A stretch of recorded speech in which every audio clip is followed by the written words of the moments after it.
Do it in order, in this order? Yeah, we can do it in this order. It jumps to the end and then ends with one that we've never done before. Alabama. I don't think we've done Alabama either. No, we've never done Alabama. Or if we have, we've forgotten. Okay. Should we address the mustache in the room? Well, it's up to you. It's your mustache. I've never recorded poems in mustache before. I could change things. I've never recorded poems with someone with a mustache. Also, my hand shakes sometimes. I was struck by lightning in 5th grade. Again? Yeah, second time. Keeper. Do you want to preface what these are? You want me to, or you want to? You can. Okay, so this is now called Nobody Birds the Sky, which came from a line from one of my responses to Terence, one of Terence's poems.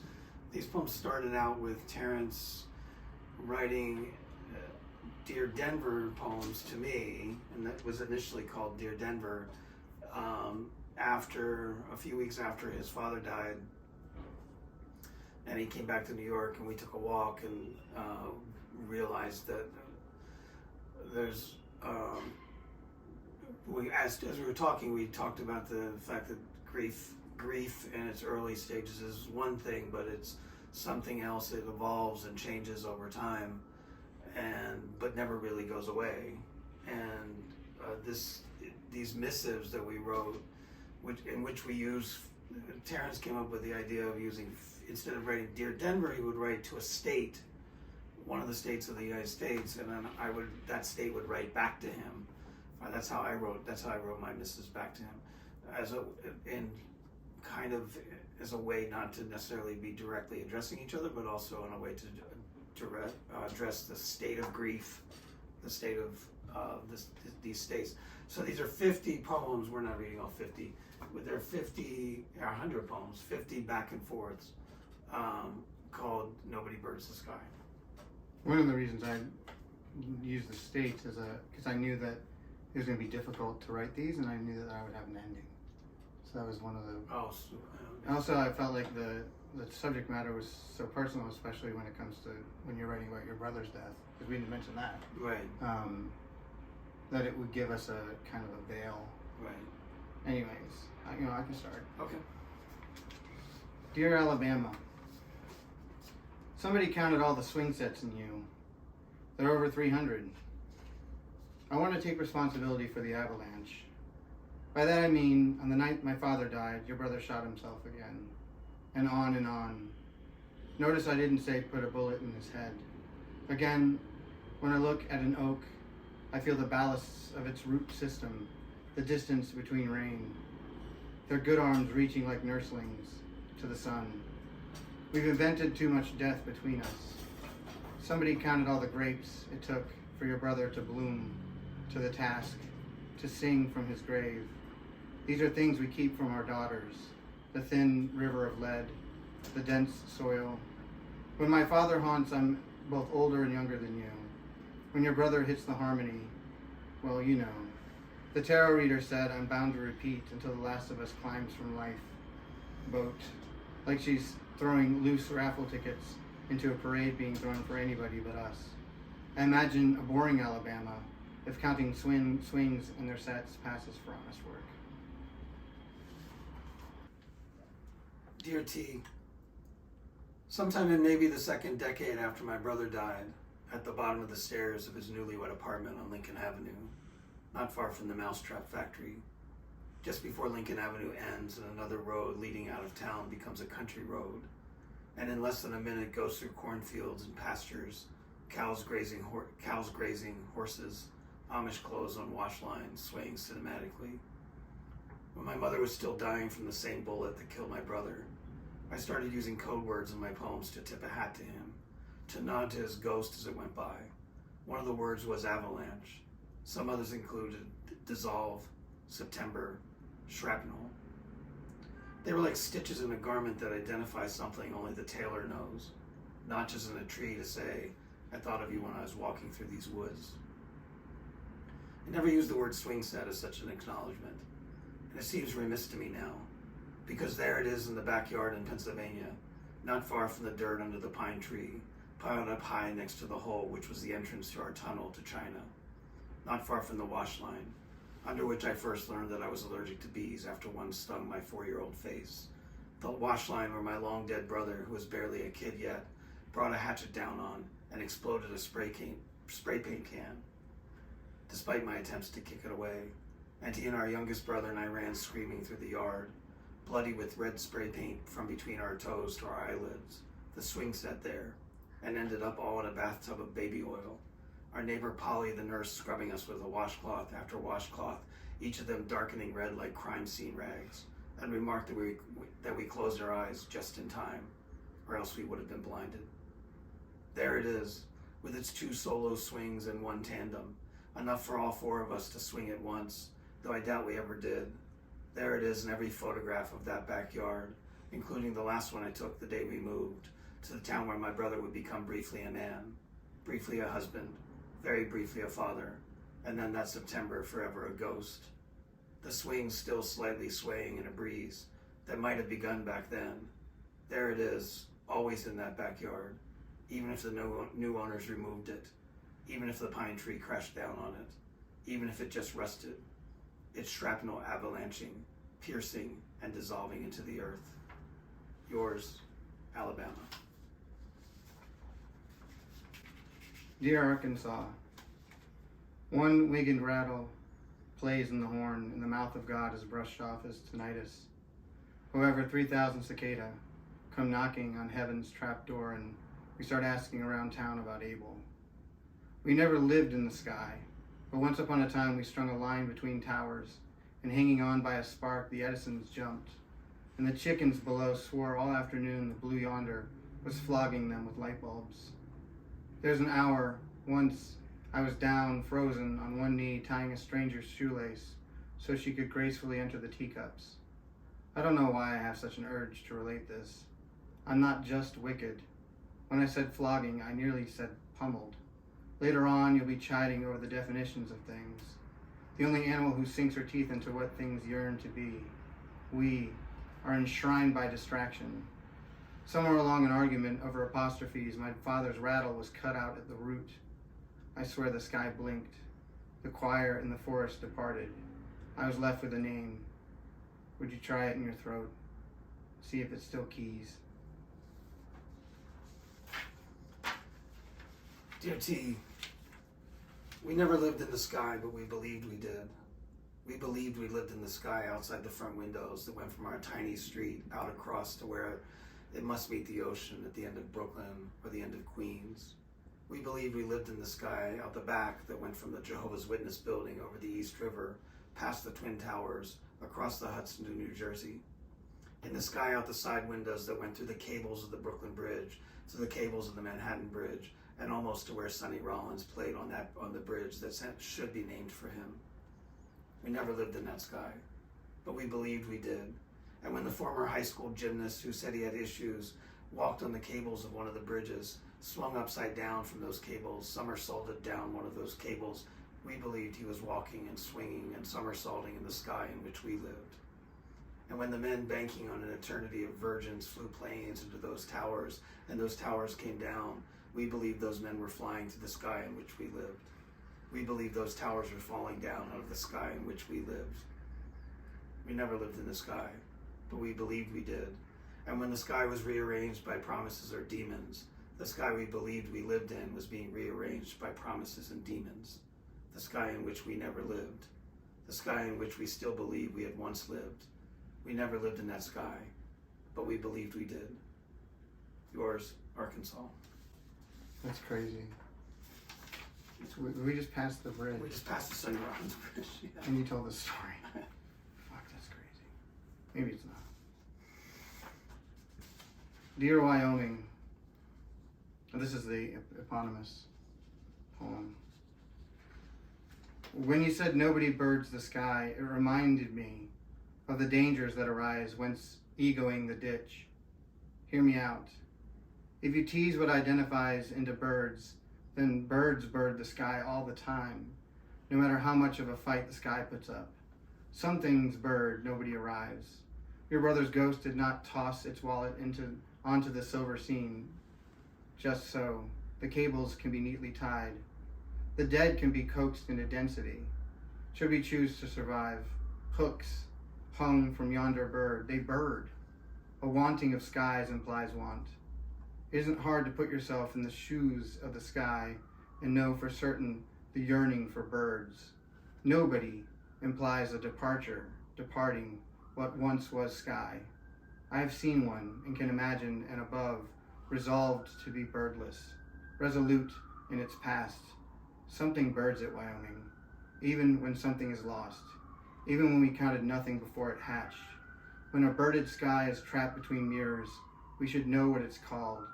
It won't heal us, but it'll promise, which might buy us Guam, American Samoa. Wyoming starts with a question. Who knows what oming will do to the idea of the order of things? Yours, T. Dear T, dear T, the order of things is not necessarily the order of things. Wyoming is lastly not last, but last here. If you alphabetize our dreams, the last stream is the zoologist dream. You know the one. Aardvarks always bat first. And if the animals are playing the states, Wyoming is always at the bottom of the order. The order of things is not necessarily the order of things. When I said nobody birds the sky, I did not mean no body, because our bodies eventually do bird the sky.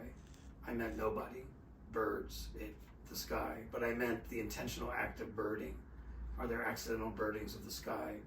Like snapshots when you think you're putting your camera away. Accidental snapshots of the sky. That's a birding in a sense. And you, and by you I mean you, but I also mean everyone else too, have unintentionally therefore birded the sky. So I guess what I'm saying is that I was wrong all along. The order of things is necessarily the order of things. Yours finally, Wyoming. Dear Wisconsin, are these black marks or where you were, I had to erase you. Right, we had it as Dear Denver and my name comes up.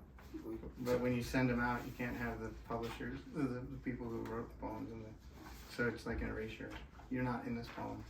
Okay, I'm not in it.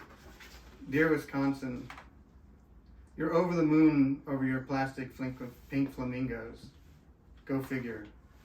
This is where I leave you. One day you're back from a funeral, your pale mitts shaking in your lap, and Denver, the man, not the state capital, suggests you head out towards the bay. En route, you pass some lonesome birds, who he explains are all his missing brother. There are no patron saints for missing brothers, but if I had to choose one, it would be the plastic pink flamingo. My father is dead, Denver. Every day I hold my hand out in front of my face, wondering if I can see through it, to see his face emerge between some vanishing digits. I know he remains where I am not, his laughter swept from the corners. In a month, Sean will carry him via Baby Urn to a river a few blocks from our home. Baby Urn isn't what you think. I'm too tired to unspool it. The ghost that I am is confused at the breakfast table. The mouths I love making loving noises. I cannot decipher their concerns. A woman I'm sure to have married suggests some good listeners. I miss him too, she says. All of a sudden, I'm staring out at that same asshole water, my wife gone with the flamingos. You don't know this, but there's a J where I'm saying goodbye, sky as can be. It's good wing, as faithful as your brother's pitching arm. Its song, sure as his name in your throat. Sure as your name in his throat. Its twisted beak, private as blood harmonics, legacy wit. He can no longer see you through the mirror, but if you align your nose where you imagine his to be, he will speak. You'll have to remove all the syllables. He will speak. If you wake at some ungodly hour in a ghost flat, he rents. The bed will creak with his living weight. The birds will take off the clothes he died in. Can I tell you my dad's favorite joke?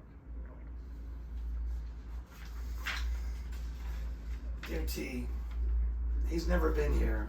The poet with the dead brother who comes back to him as a crow, who comes back to him as an old, stringy, muscled man pushing a shopping cart across a parking lot. His one time of almost making a home here, was diverted when the woman he loved moved to a different city, and not one here as planned if he had come here. He likely would have been a ghost as well in Madison, in Eau Claire, in Fond du Lac. He would have been a ghost in Winnebago County, finding a place to sit in the sun by the water and opening a book there. Things might have been different. Perhaps the woman he loved would have found somebody else, professor perhaps, someone who could be retired by now maybe. Perhaps she wouldn't have gotten pregnant with their baby who was now in college, and now the woman he loves and he are alone together again, as they had been alone together for so long, but not here, if he had come here. If the woman he loved hadn't pulled into Richmond, Virginia, and then to Brooklyn, New York, would he have knelt in front of her when they first found out she was pregnant, when they first found out that as early as possible the baby in the belly should hear the father's voice? Would he have knelt before the woman he loved if he were here and said his first words to the baby who is now the woman in college, his mouth close to the woman he loves belly, and said, "Stop me if you've heard this one before," his single greatest moment as a dad joke teller? Would he have had that moment if he had come here? And would he now walk along the water in Milwaukee or Oshkosh, a ghost even to himself, and remember that moment and wonder if now somewhere in her dreams his daughter remembers it and smirks? And with that laughter he just heard from the fire escape across the Brooklyn backyards, not be that laughter, but the laughter of a bird here, and would his joke finally have landed, now after 18 years of not having landed? Yours, Wisconsin. This is the last one. We definitely never read this one.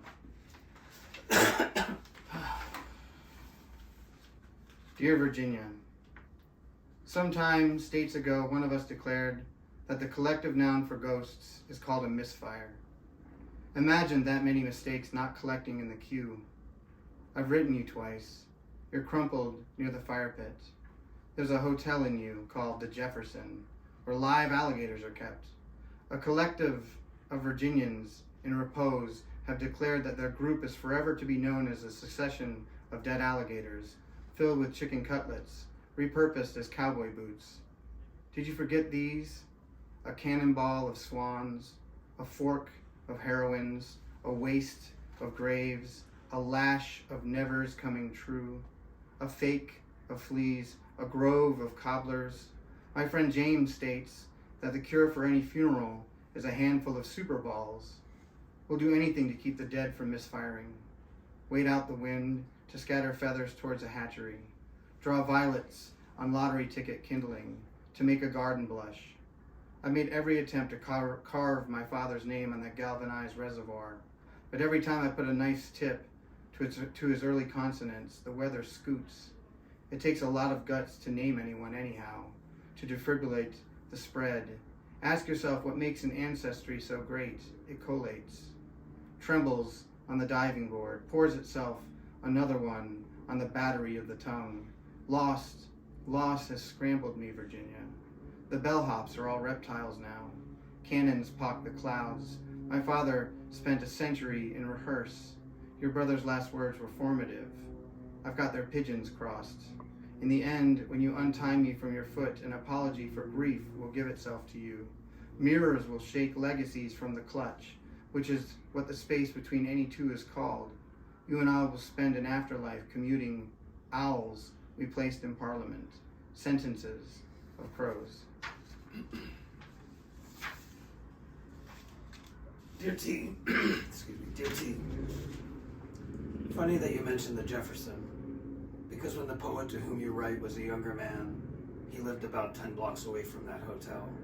And on Sunday mornings, after many Sunday mornings of scouring the city, looking for a newspaper from some place that didn't openly believe that the Confederacy didn't really lose the war, and that slavery wasn't a necessary evil at best, or a gateway for darker-skinned people to eventually achieve freedom, and a bit worse, are more likely as the God-given tool for God's favorite people to thrive, and for its not-quite people to help them do it.